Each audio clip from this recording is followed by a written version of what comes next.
Time is 6:37. I'd like to call to order the Morrow City Council work session for Tuesday, May 10th, 2022. We have on our work session agenda, we have minutes for April 26, 2022. I'll open the floor for any discussion points during the work session with regards to meeting minutes. None at this time. Okay, go ahead.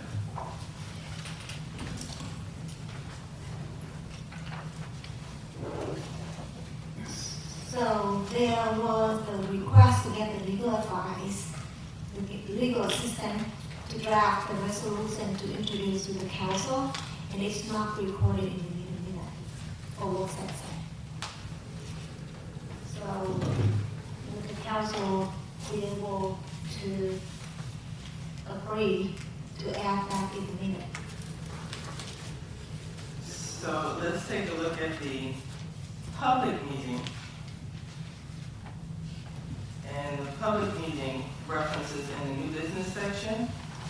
It does have that item recorded on the public meeting. So if there are any other comments or questions with regard to meeting minutes for April 26, 2022? Mayor Pro Tem Knight, it's not, they only say the discussion of how the meeting minutes is recorded. It doesn't record it, but I went to the city manager to get the legal assistant to draft a resolution for adding the remark following the vote. So with regard to April 26, 2022 meeting minutes, are there any questions with regard to the meeting minutes as they have been recorded with regard to the April 26th meeting? Are we good or are we not good? I have that question. Why is that the request for legal assistant to draft the resolution is not recorded in the meeting minute? And I'm asking the council support to have it recorded to the meeting minutes. So that's it for government transparency, for public to know that is something that we discuss and we talk about in the meeting. Because if we don't have that, like let's say later on, let's hope not, it's not going to happen, but let's say if we discuss about something, given the direction to the city, some sort of direction, and that during the execution, somehow it doesn't go along with the direction that we've given, and the meeting minutes assist when it happened is not recorded, then how do we reference what direction did we get to the city? So when we get down to the section, it's Georgia Code 5014.1. Let's further discuss the resolution with regard to meeting minutes. Let's move on to public works sanitation cans. If we could have the public works director provide the Got to grab something.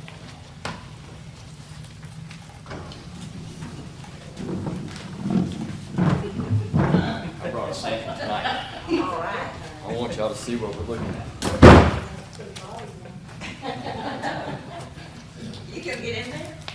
I tried to get V to get in to where he could jump out when I brought it out. He wouldn't do it. Sure. Okay. Good evening, Mayor Pro Tem and Council. We've got roughly 1,200 residential customers right now on the sanitation route. They do not have a standardized can.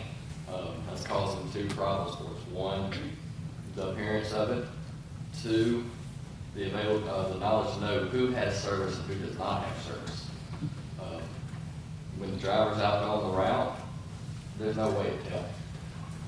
What we're proposing is issuing the city can to each resident that has residential service that'll have the city logo hot stamped onto the side of it. That way we know who has service and who does not. It'll also help out with the appearance of the trash cans on the back doors. So they come in, they pay their service, they keep their can. If they do not pay their service, we can pick that can up. That way the truck knows not to pick up at that resident. It's going to be kind of a step forward for us, to kind of help streamline some of the sanitation issues that we're already having. We're also having It'll make it easier for the guys to get the trash to the back of the trucks as well. Right now, they're having to carry one can, load it all in there, throw it on the back of the truck, where they'll be able to load this can out, empty on the back of the truck. So I'll show you in just a second on the front where it actually hooks to the truck. So, the cans we're looking at getting are not this color. This right here is just a sample can. It'll have a hot stamp on the side of it with the logo that we decided to use. They all have serial numbers on the back, so we know which can belongs to which residence. Also, when they roll it out to the truck, this right here hooks to the truck. It flips over on the cart tipper, empties all the trash out. They can take the can back to the house.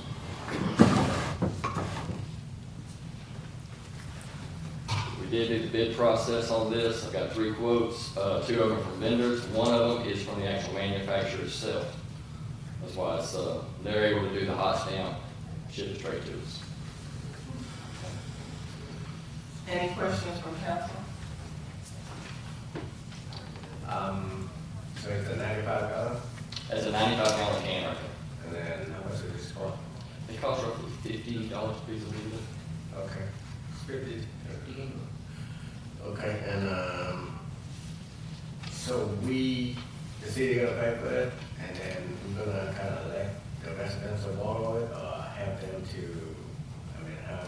We would supply the cans to them for the one can. If they need an additional can, we would be able to, they would pay for that can. Okay. But the limitation of the service is 150 gallon, right? So if we do 2 cans, it'll be additional fee for the can, additional fee for the service too, right? There'd be an additional fee for the second can. It's kind of, the only thing I'm concerned about is the service we're paying for is 450 gallons, and you know, we have a can for 95 gallons, 5,500, that's the only thing. Okay. And they would be able to stack the bag on the side of it as well. They would be able to pick those up too. Okay. Any other additional questions? So I see 3 quotes here, and one in 94, one in 206, one in 299. When you hit the threshold of doing procurement, why did we not do that? Are these open offer, or they are still big? Those are, the 2 quotes, the high quotes are actually from a dealer. The quote for $94,000 is coming straight from the manufacturer. So we're not paying the secondhand price on it from the manufacturer to the dealer to us. We're going straight to the manufacturer to get them a lot cheaper. And with the dealer, they're not able to do the hot stamp with the logos. They're just going to sell a blank can. Okay, and then, any idea how we're gonna do this thing? If we buy it from the manufacturer? They supply the stamp. They supply They this. supply it. And they'll keep it on hand in case we ever order again from them. They'll already have it. They can hot stamp everything we've had, Okay. and they'll go from there. And with this amount of quantity that we're going to order, how long would it take to produce it? When I talked to them last month, they said they could start producing in July. It would probably take 3 to 4 weeks to actually produce them before we could deliver them. So I would probably say end of September, October-ish, when we'd actually see them on the ground. Okay, and these items in the meeting, the agenda for tonight is categorized as the Public Works SWAT 2020. And I am looking at the intergovernment contract for the SWAT 2020. There is no category for Public Works. It has capital outlay, major equipment, public safety, quality of life projects, building facility and infrastructure. So we need to categorize accordingly to the intergovernment contract, to comply with the law, and also for us to keep track of how we spend this law. And I appreciate you for putting that, and I'm asking the council to have a quick review before we vote so we can have the right record of what category of the what we are spending. So I'll ask the city manager, at this time, would it be reasonable to consider equipment, this be considered capital outlay? Yes, ma'am. And one more question I'm asking now, council is, what are our thoughts to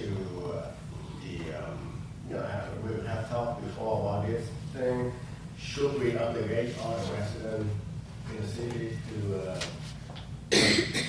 to use our service to eliminate, problems that we have? I mean, I can see either way, but, I'm trying to bring it up again. That's been an issue for public work people. What do you think? Are you saying, they can use whatever contractor? No, I'm saying that we make them to use the service, city service, so you're saying that somebody. Everyone should, have to do that instead of service. opting out. Yeah, is that about that? What are our thoughts on that? So are you asking us to revisit putting back into play an ordinance that was removed? I mean, Yeah, I wasn't clear that we had one before, but I'm trying to see. that's where we had it. We had it where you could not opt out, and Okay. it's changed. Okay. So we provide people with What you still thinking that makes sense to? I mean, we can revisit the conversation, certainly. But, yeah, we're back to where we were to have a conversation about it again. Renegotiating the contract with them. We require that, yes. I don't know, I'm trying to see that the easiest way moving forward for, contractor and city employees and everything at the same time, so we don't have to deal with this, has been an issue. So, I see if there's enough, that's a good solution for us to, because, residential service business now, a lot. And one of the big reasons is they keep claiming that they don't know, and I can't remember who used what, who used the service and who not. Correct. So, based on what Brandon has mentioned this evening, the cans will, to some degree, help standardize the equipment and the service, so that they can better serve those who are currently paying and should be picked up. The one question that I did have was, I have observed, although we still have backdoor service, in quite a few neighborhoods, they're still bringing their trash to the curb. So I think on some level, if we're making curbside service, backdoor service a premium, a service that, Morrow wants, then we do need to provide some literature and education throughout neighborhoods to let folks know you're paying for the service to be backdoor. That would be a problem. Yes. I have talked to a few of the guys we hauled back to the trucks concerning the cans. They say sometimes it's hard for them to determine what is trash and what's not, because nobody has a stinker can. Mm-hmm. And so that's kind of hard for them sometimes to find out what they need to throw away, what they need to keep. And try to eliminate the idea of educate the customer that we give in backdoor service. Maybe we could do the decal and put it stick on the bin and say backdoor service. So when you deliver the lid of the bin, they see that, and somehow, hopefully, it will get the trend habit, because you cannot miss that if you lift up the can open, you cannot miss that. And the decal is not that expensive. Once in a while, when we do the service, if we see the decal is fading, cannot read, we just slap in one new one. Yes, sir. I actually have talked to residents why they do that. They say, with the current service provider that we have, they've been missing out a lot. Therefore, they have to pull it out to make sure they empty their trash, and then the service provider train our residents to do it that way. That's work for them. In order for them to pick up the trash every time, that's why it become, the routine for them to bring it out. Without knowing that they are paid for the backup service. That's what happened. That's what happened. It didn't happen, 2 years ago, but it's, happened, I think, in late 2020, just because, they've been missing, picking up a lot. So that's how they have to pull it out. They have to curbside, make sure the trash pick up. But we can work with them to tell them that, put it back so they don't have to put it out there curbside.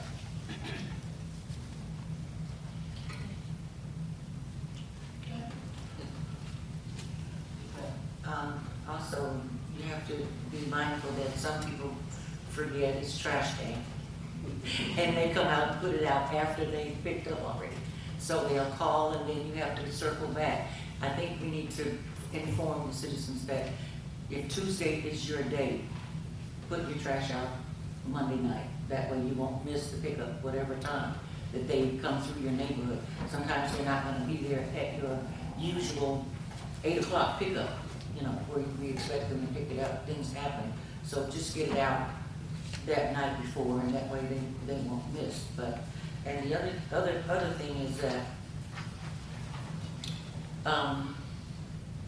everyone is gonna have one can, provided can. So if they have more trash than will fit into that can, you're saying not to have a Home Depot can out there. We just have to set up the side or whatever. So, any other cans that people have, what do they do with those cans? I mean, if they put trash in there, will it get picked up? I don't think it would. And it will- This right here is just kind of a marker saying, hey, they have trash, trash service. So they will pick up any other? We can pick that up as well. Okay, so. All, as long as will they that- have 150 gallons of. Will that prevent, why would they get a second can if they can do that? Yeah, so let's be clear so that we don't create an issue for ourselves. If the goal is to have backdoor service and trash in cans, then maybe the first can is this size. Do we know if the vendor has smaller size? I can check to see if they have any smaller size cans. So that between the two, if the second can is purchased, it won't bring you over that limit. Right. Let's kind of create a better space to travel in rather than saying just stacking on the curb. That's what we have right now. People are bringing it to the curb and stacking trash. But with that option, we might have to pay twice to the chance to take in. Probably pay double. Well, you just mentioned the first can would be provided. Any additional cans would be at the homeowner's cost. So we're just trying to provide a good pathway to travel. If you're being provided this first can, which is 95 gallons, any additional cans that the homeowner may want to purchase, let's see if there's an opportunity for them to get the right size can that would be covered under their service. Gotcha. They would have to We be. keep it uniform a little bit, that way we got this. Correct. Like Councilman mentioned, our contract is that to have the contractor picking up 150 gallons equivalent of our trash. We're doing this first can, we just going to ask them to do 95 gallons. It's not what we're paying for and what we agreed in the contract to ask the contractor to do.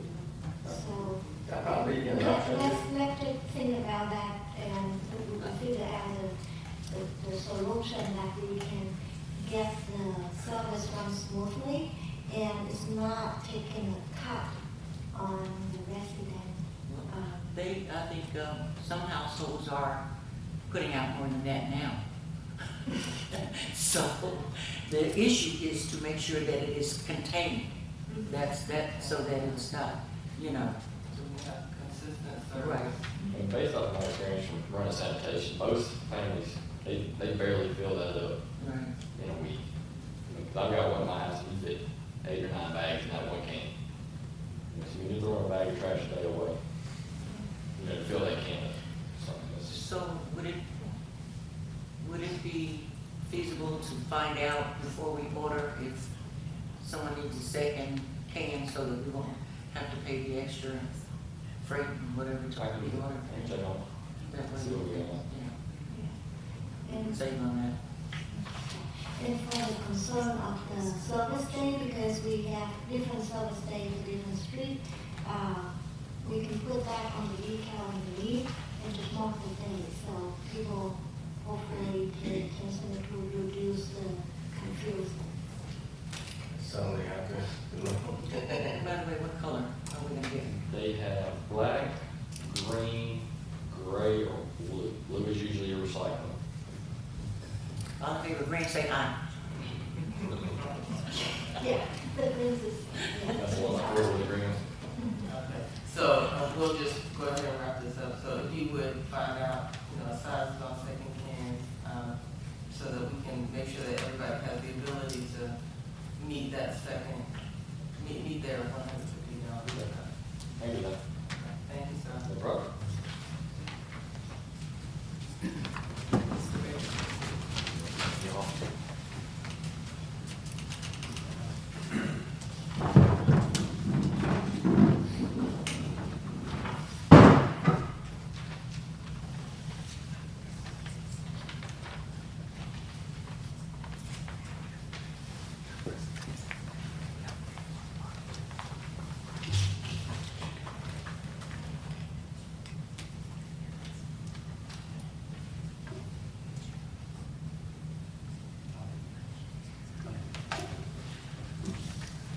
Good evening, Mayor and Council, and since we have a quick presentation, we did an RFP for a different account structure for our banking services, based on the fact that we hadn't done one in a long time. We had one company reply to us, which is Ameris Bank, which is here local.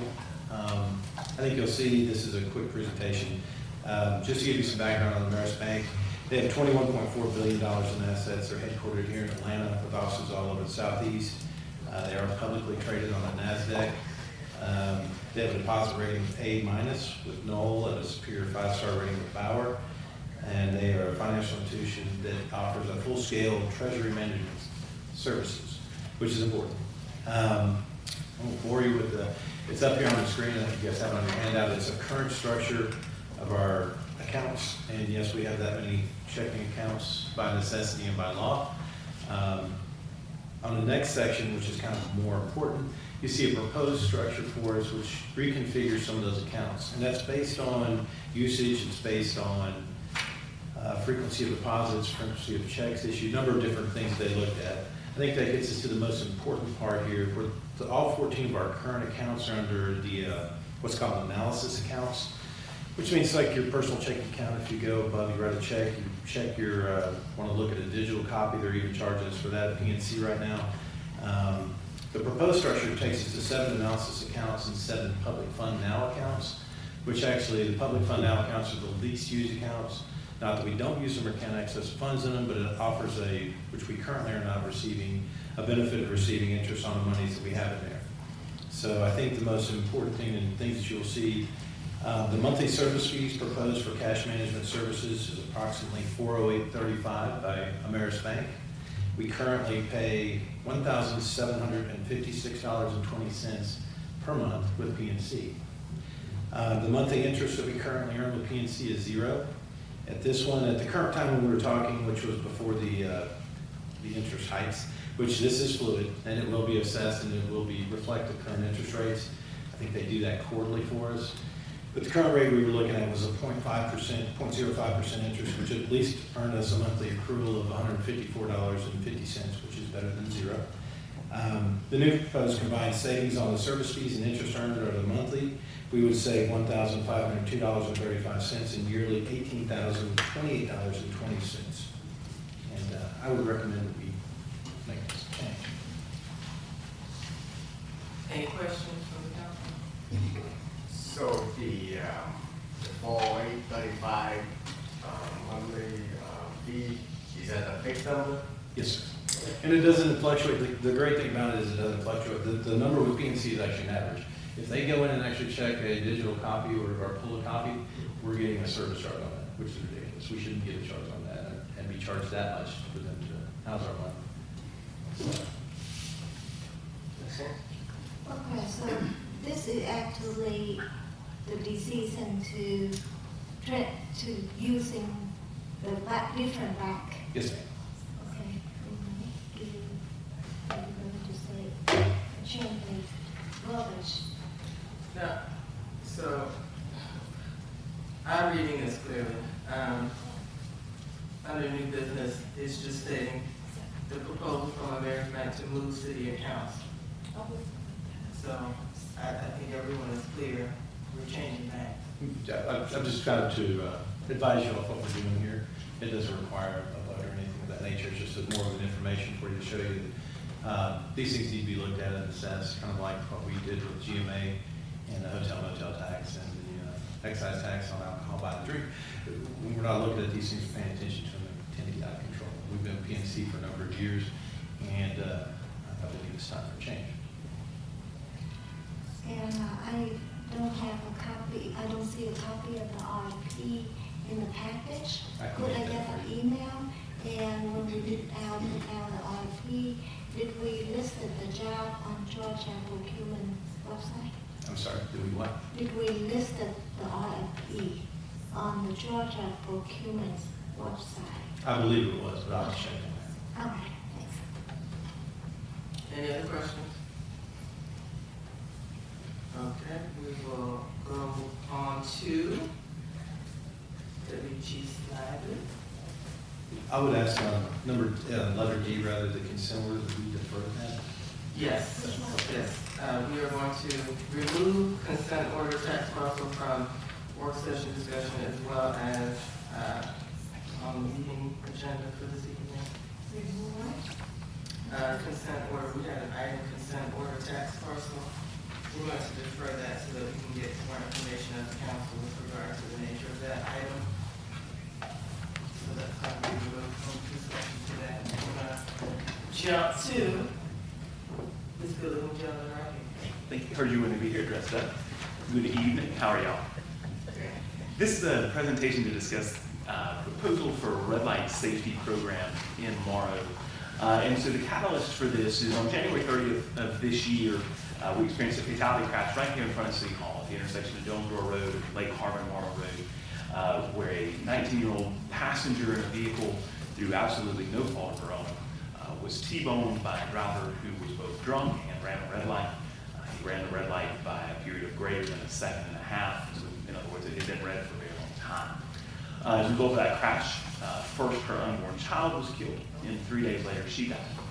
And as this happened in sort of conjunction with our beginning to look at traffic safety with an increased scrutiny in the city anyway. And so we undertook sort of an effort to understand exactly what causes crashes in Morrow and what kind of crashes we have. So what we found is that during the previous 3-year period, from April of 19 to April of 2022, the city experienced over 2,000 motor vehicle crashes. 297 of those crashes reported injuries, and that's not people, that's instances. So some of those crashes may have involved, one of them involved 8 people who were injured. So that number may be much higher, and 5 fatalities during that time, which is an extraordinarily high number for a city our size. So then we wanted to understand where exactly these crashes were taking place. And what we found, kind of surprisingly, we expected the majority of our crashes would be on the interstate, and that's not true at all. 39% of all of our crashes occur on Jonesboro Road. Only 20% of those occur on Interstate 75, and 15% are occurring on Mount Zion Road. Specifically, the highest crash intersections are at Lake Harbor, Morrow Road, and 54, and at 54 and Mount Zion Road. Again, not a surprise to anybody who travels those intersections. In fact, on my way into the city today, our officers were there working the crash just before the council meeting. So, not a surprise to us. What we did find as we looked at the causes is that many times these crashes involve at least an allegation of someone who ran the red light.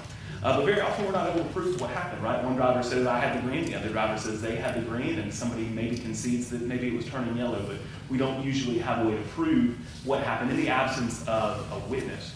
So we turned instead to see what our citation data showed, and we saw that over the last 3 years, we've issued almost 1,400 citations for red light running. Those are violations that a police officer observed and stopped a motorist and issued a citation for. And when we talk about red light running, it's important to clarify what exactly we mean by that behavior. And what that means is entering into the intersection, crossing the big white balk line or the stop line after the light has turned red. So if there's a car already in the intersection, the light turns red, they get caught and they turn. That's not red light running as it's defined in this program. It's somebody who crosses that threshold after the light has already turned red. So to understand the frequency of the violations, we asked a vendor to come and conduct a study of violations. Looking at the intersection of Jonesboro Road and Lake Harbor Morrow during peak hours from 7 to 9 and from 4 to 6, an average of 60 violations per hour. That was 1 violator per minute. At the intersection of Jonesboro Road and Mount Zion Road, we found 120 violations per hour. So 1 violation every 30 seconds during those peak hours. So what we are saying is that there are 3 red light violations every minute at 2 intersections in a less than 1 mile stretch of our city. That's extraordinary. So even if that's only happening during those 4-hour periods, those 2 rush hour periods, and even if we said, hey, this only happened, we have no red light runners on weekends, which of course we know is not true, but assuming the best, that means that we're experiencing about 187,200 violations per year, which is, again, an extraordinary number when you think about the type and nature of injuries that follow from red light crashes. These data also tell us that traditional enforcement is obviously an insufficient deterrent, right? Obviously, we're not catching enough red light violators in Morrow to deter red light running. These intersections, as you look at them, are not suited well for traditional enforcement. And by that, I mean a police officer sitting there monitoring the intersection. And even if it were, traditional enforcement couldn't keep pace. If I put all 28 Morrow police officers at the intersection and we stop the first 28 violators, it takes an average of 10 minutes to do that traffic stop. In the 10 minutes we spend riding that traffic, those traffic tickets to the first 28 violators, 30 more violators are going to pass us. So they're not well suited for traditional law enforcement. And so we looked for an alternative, and we're looking at automated red light camera enforcement. The vendor from whom we solicited a bid is RedSpeed. This is our existing vendor for our school zone safety program. So they have provided a sole source letter. It's sole source for a couple of reasons. One is that it integrates with our Flock ALPR system, and I'll talk more about that in just a moment. And the other is because it integrates with our existing school zone system. So they're the only vendor that can do that. So the results that we expect from implementing this program are significant. The data show, and this is drawn on data collected by NHTSA, from the National Highway Safety Administration and from, the Federal Highway Safety Administration and the National Insurance Commissions. And so we expect to see a 40% reduction in red light running. The goal of this program is to deter violators. We also expect that injury crashes will drop by almost 70% on average. The front into side crashes, which are those T-bone crashes, are reduced by as much as 32%. And there's an extended benefit. So the data on this are actually really cool. If your city has camera monitored intersections, the benefits extend to other intersections. Because people who are getting those alerts on ways that say, red light camera ahead, they're not sure exactly which intersection it's at. And so they stop at all the red lights. So it has an extended benefit across the city. And so the most serious violations are also the ones that are most likely to be reduced. So violations occurring more than a second and a half after the light turns red, those drop by as much as 86%. Violations occurring more than a second drop by almost half, by 48%, and a half a second still drops by 39% on average. There's 4 components of these cameras that makes them unique. Again, I mentioned it's integrated with our existing school zone system so that the same officer who's checking for those violations can use the same program in the same way to send the same notices out to folks. It's also integrated with Flock ALPR, so our license plate reader program that exists in the city would now extend at those intersections in all 4 directions. So we have an added benefit. That's been instrumental to a lot of our crime solving capacity. We've been able to solve, for example, with the pedestrian hit and run fatality that occurred on Mount Zion Road, we're able to show the evidence shows that that driver circled back and looked at the crash scene before leaving the city again. And we can show that trip because of LPR Hicks. In other words, he can't now claim at trial that he didn't know he struck and killed a pedestrian. So really cool feature to have that integrated into these cameras. There's also a live feed video stream. If we were to have a parade or a critical event or a march that were happening in the roadway, we'd be able to monitor that in real time. And our officers can tap into that. It would be regulated only to the administrator who has that password, which is typically relegated to a single person in the police department. And then those video recordings are saved for 45 days. So on those cases where a driver says, hey, I have the green light, and another driver says, no, I have the green light, we can go watch the video and find out and make an accurate assessment of who was actually at fault for that crash. And we can record that correctly on the crash report when it goes into the insurance.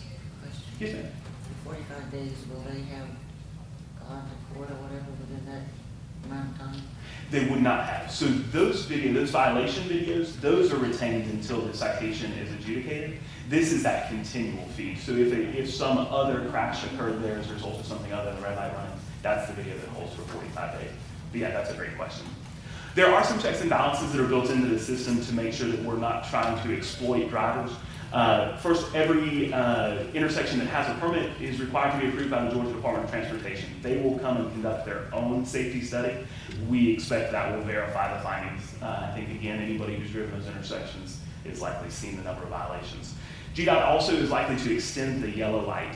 Typically, they'll add an extra second to the yellow light, which at 55 miles an hour, a full second should be plenty of time. 45 should be plenty of time for somebody to come to that stop and recognize that it's changing. There's also a 30-day warning period. So once these are enacted, just like with the school zone systems, over those first 30 days, that will still show up in the mail, but it's a warning, not a citation. Every violation is reviewed by a Morrow police officer, and the vendor provides customized public service information, so we'll put this out across every channel we can. The idea is to advertise this. We want people to know these are coming here. We want people to know that we're going to be implementing the program because we want people to stop running the red lights. That's the goal. And the vendor will help us create those ads across a variety of media. There's some community benefits to this. These cameras are unbiased. There's actually a new report that was just released that suggests that automated enforcement is an ideal way to conduct traffic enforcement. It removes an unwanted police contact. The camera can't identify the driver. In fact, Georgia law prohibits the vendor from aiming the camera at the driver compartment, so it's aimed only at the rear of the car. Can't tell if it's male or female, can't tell the race, gender, ethnicity. It's an unbiased assessment of who's committing this traffic law violation. It's supported by video evidence, and this is an administrative fine. So there's a $70 administrative fee. It's not recorded on your driver's history. If a Morrow police officer writes you a ticket for running a red light, the fine is $233. And it's 3 points on your driver's license. The cost of the equipment, so with the school zone enforcement, there's the vendor takes a portion of that. The law in Georgia doesn't allow that for red lights. So instead we pay them a flat rate of $5,000 per camera, that's per approach, so $20,000 per intersection. But they contractually guarantee cost neutrality. So what that means is the language of the contract says that the city can never pay more than is collected in fines. So for example, if on a given month we only had enough violators where $35,000 in fines was collected, we would not have to pay the difference of $5,000, and that's contractually guaranteed. So if we were to take this into account, the council would approve, we could execute the contract, get a permit from DOT, and have everything installed. Vendor says that should take about 90 days from the time we decide to execute the contract. So we think this is a highly visible, highly published, and highly effective way to deter red light running and to decrease the number of crashes and injuries that are happening at those intersections. What questions can I answer? Is there an installation cost? No, ma'am. That's built into their pricing. Do we have a list of the material that's going to be used? Because that's one of the requirements with getting the GDOT permit. We will have to get an engineering study to show the impact, the possible impact when we get in after we get it installed. We will have to open public hearings and the material, the plan of how we do that with the court and the detail, some sort of detail make sure we got all of that, so it would be easier for us in the process of obtaining the GDOT permit. So I'm not aware that we will undertake obtaining the GDOT permit or the engineering study. The vendor has presented to us that they will undertake that process. So I'm not sure, but I'll be glad to find out what the materials are included. We're installing cameras, we're not building roads, so, through this process, just, for clarity's sake, I understand, that there will be a contract involved, but, with regard to the contract review and the process, the need for public hearings for red light cameras and whatever process Councilman Trains are referring to, doesn't necessarily sound like it applies. It's just an installation of a camera. That's right. It's not required by the Georgia law. And It the does, contract. because I have a copy of the Georgia GDOT permit for red light camera enforcement. And the guidance is saying that we have to we have to have the traffic engineering study to come along, $450 one-time fee along with the documents that we have, and that if we renew the permit, if they only allow if we have getting the permit within 2 years to renew. So my understanding is that we have some sort of similar law enforcement system before, but we stopped using that for over 2.5 years. So it looks like the process is going to be all of that checklist. So just make sure that we have everything to obtain that permit. Yes, ma'am. And the vendor will administer that process for us. And something that I should have mentioned to you, this will not be a new contract because it's red speed and we have an existing school zone contract. It'll just be about one paragraph addendum to our existing contract. So same provider, you're saying? Say again? Same provider? Yep, same provider. That's exactly right. So just a one paragraph. Years ago, I recall that we used to have the pretty much the same system right there. And did you have that during the time you were here with the back? We did have those, and it was with a different vendor called Nestor. Okay, but how did it turn out? Turn out good, bad? It turned out great until they started charging outrageous fees on it, so. Oh, okay. And at that point, I think the city decided to take a turn in another But direction. did we have any public impact, any economic impact, people scared to go to the other city, anything like that? Yes, we saw a definite decrease in that, and it's like most of the type cameras that we see any kind of impact on when we charge them. You're gonna see a peak as far as it comes out, and then as people get used to it, it's gonna reduce, but it levels out to certain plateaus, and you'll still have a number of violators. And initially, you'll see a lot, kind of plateaus off, and then you do see a great reduction of those type of violations occurring in the intersections. There's a learning curve with drivers. But the main purpose is not collecting money. The main purpose of this whole thing is for safety, so. Yeah, that's right. I think the data make really clear, right? If you don't want the city to make money off this program, just don't run the red light. But the data make clear that there's a need for enforcement of these intersections. And this is truly the only way that we can meaningfully address the quantity of violations that are taking place. So I do want to interject. This is addressing one issue at those two main intersections, which across the county, based on my understanding, Morrow has two of the top 3 worst intersections in the county, and they're both within a mile of each other. So this addresses running red lights. However, we do have a problem with the flow of traffic, especially at Lake Harbor and 54. So we need a plan, a progressive plan to address the violations based on the traffic flow. I'm sure everyone in here has sat in the traffic well enough to see everyone's doing the wrong thing at that intersection. I know the bollards are there, but they are not directing the traffic in a meaningful way. We've got too many people who should be turning right, turning left across traffic.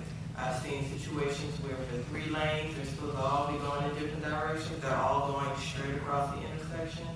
We have to have a progressive plan in addition to the potential of this red light camera to address the traffic flow at that intersection, please? Yes. Thank you.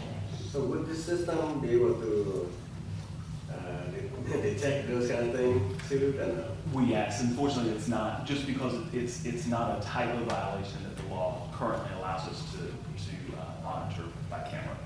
They've got a system that will monitor railroad crossings and all sorts of other things, but the Georgia law doesn't yet apply. Could we just send out a warning, is that, instead of fining them? Because it's an automated system, it won't register that as a violation. It's using a laser to measure the tires as they move across the walk line. So it wouldn't notice the left turn versus a straight. Gotcha. But if we can figure out how to Would do you it. manpower for that? Yes, ma'am. Yeah. That's right. That's a police officer activity, absolutely. Have somebody sit right there and get, collecting money. It's, Well, the reality is, there's a downstream impact, it's collecting money, but that's not the most important factor. It's dangerous at that intersection. Yes, ma'am. People are not going around at that intersection, and those white poles standing in the middle of the street, they mean nothing right now. We'll work on a plan. Thank you. So I just wanted to clarify on that, camera versus a ticket, written ticket. Did you say that with the camera, you don't get points on your record? That's correct. Okay. So the provision of this law, red light enforcement, that will be running over the red light only, or what it will be in this piece of law? Yeah, that's right. So just the violators that cross the walk line after the light has turned red. So if the tax expire, we won't be able to have the enforcement on that? That's right. Running red lights only. What about, accident, would we be able to use the footage as a witness? Yeah, absolutely. So they gonna take care, make sure we, as a city, we gonna be compliant with all the GDOT and everything that. Definitely. And those costs are going, the same way they did, there's GDOT permitting required for those school zone cameras, same vendor, they handled it all for us then. Thank you. Thank you. All right, we will continue with the work session discussions. Let's see, our IT department. Good evening, Mayor and Council. Good evening. Okay, good evening, everyone. I got a video I want to show you before we go into the details. I'm not in.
after the 3 quote, after review the all the spec, so we chose to go with the basic 2 enterprise.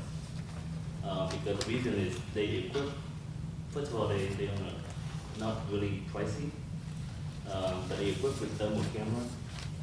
And the spotlight you see there, which is when we take it up to the sky, we can actually use the spotlight and shine down on the ground. And then also the speaker, let's say for example, we have an event. We can use the remote and then talk to the remote, and then the speaker project the sound like cover the jar above the ground. So basically you can make the announcement, for example, event or the traffic or any announcement that you may want to make at the large group of people. And then like the thermal camera that is on the video there is we can do a lot of things. Scanning the roof for the hail damage, or scanning for outside power. Let's say we have power running outside, we can scan whether the line is active or not. I mean, where we can be able to reach. And the camera, I mean, the drone, it can fly, I mean, like about almost 3 miles away from here. And then you can expand a little bit more with the high-range antenna as well. And then the flight time is about 30 minutes. But the quote that I priced it out, we kind of included 4 battery. So we can do the job longer, or in case they run out of battery. And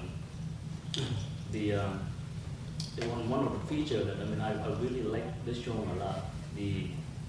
It had the capability to sensing 360 degrees.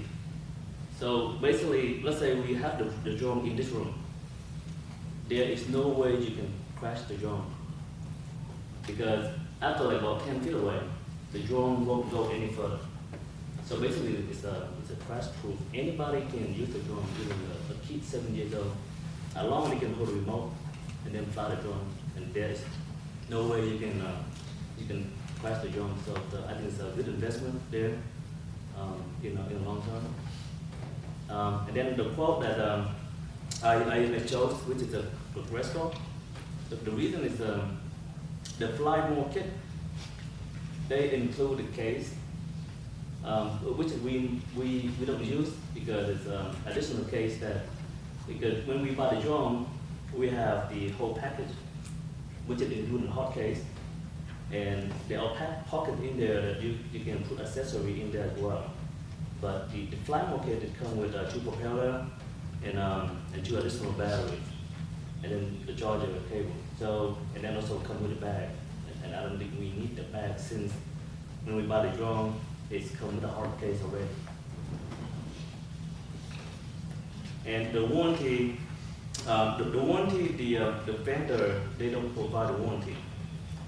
They only authorized dealer from DJI. So DJI provide us a warranty of.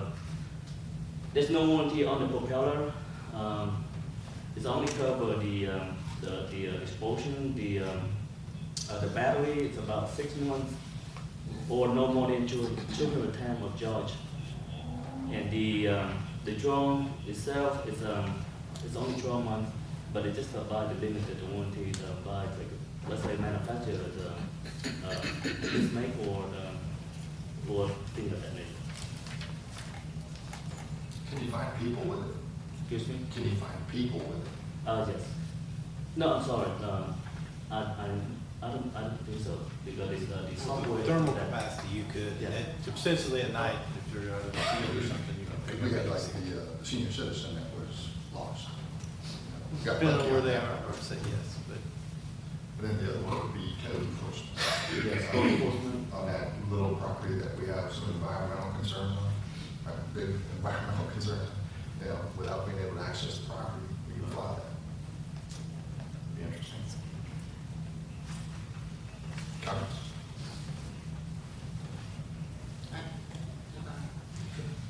Regarding, you said that you're not able to by the person, but you were saying about with the heat.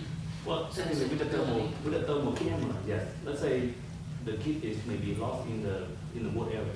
Let's say example, in Reno, down by if we can fly the drone up, we can use thermal camera, attach the camera, then we can pick up the heat sensor.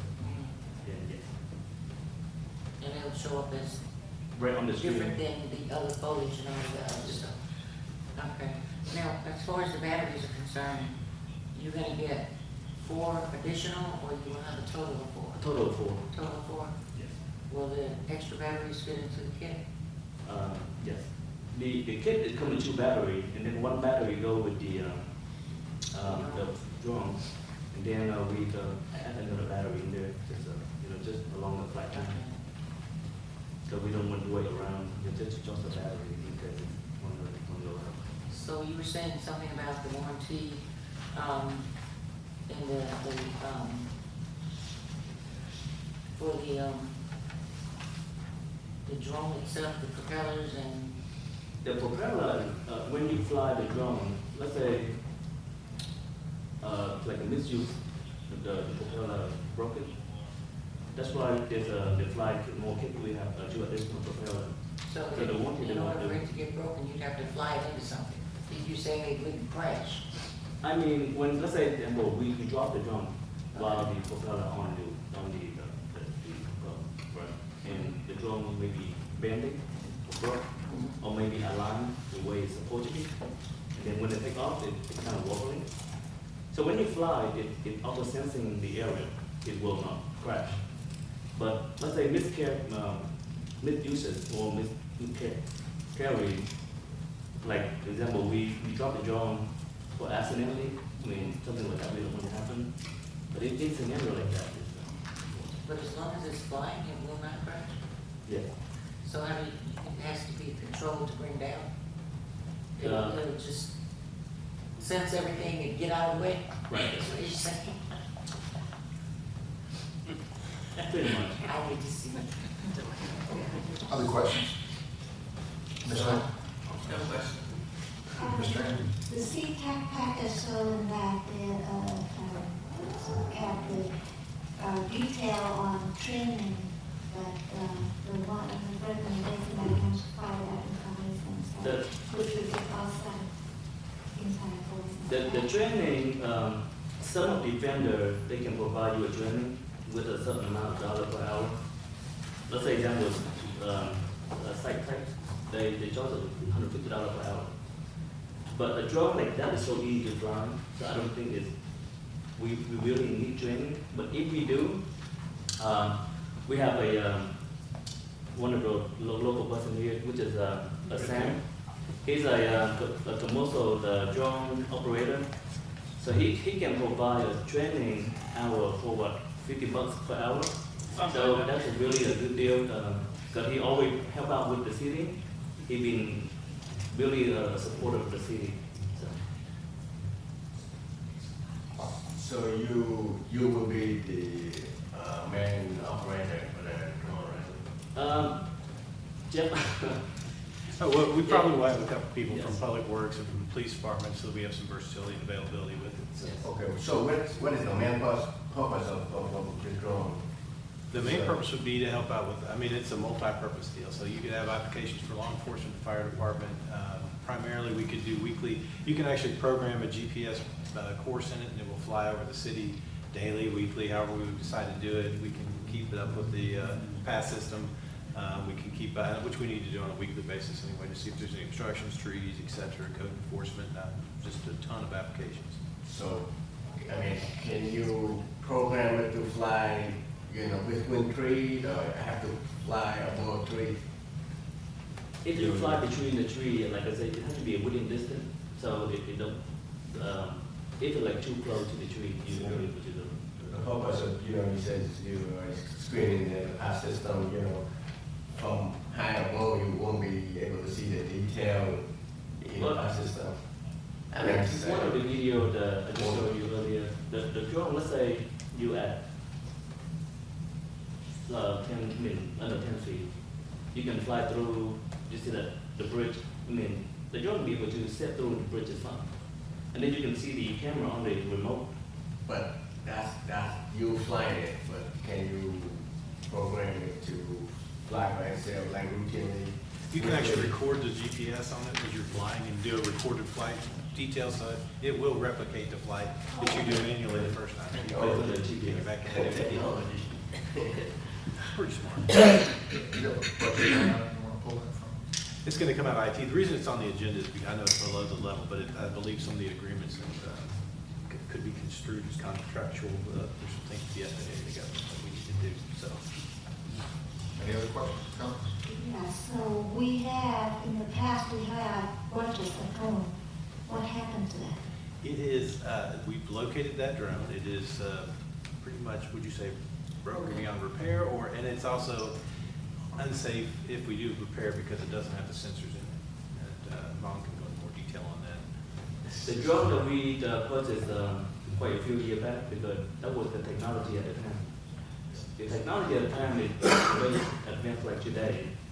That drone doesn't have an auto sensing. So when you fly, you actually need good training.